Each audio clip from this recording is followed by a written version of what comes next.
Hi, this is Ren, and this is All Walks of Film. Next up, we have Best Cinematography.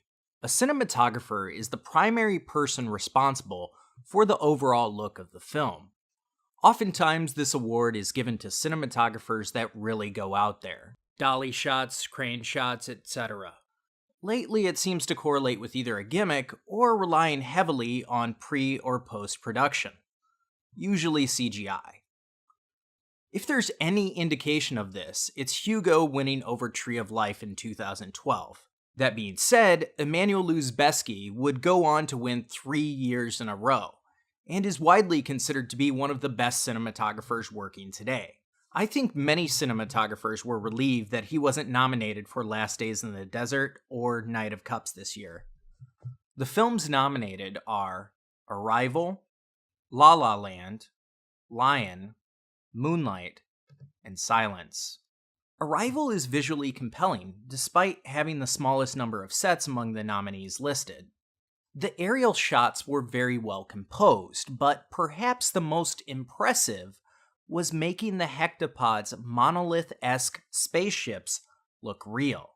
The lighting in the spaceship was also impressive. While Arrival isn't as flashy as, let's say, La La Land, its cinematography is engaging and a highlight of the film. La La Land is full of one gimmick after another, and for that reason, it will probably win. It wants to show off, and people are taking the bait. While very impressive work, the cinematography is almost too polished, like a jewelry or perfume commercial. None of it actually feels true or real. Lion has great cinematography for the first 40 minutes. Then it turns into a completely different film. The cinematography takes a backseat, and we're looking at a computer screen of Google Earth. Also, the locations are tighter. While this fits in narratively with the story that they're trying to tell, it breaks my heart because the story of Saru as a child was so compelling, and it was really fascinating how they captured the subjective point of view of a child terrified and alone in the city. Moonlight's cinematography was very beautiful, yet simple, reminding me of the work of Andrew Lau, Emmanuel Lubezki, and Sven Nykvist. Perhaps the most impressive aspect of the cinematography is its lighting.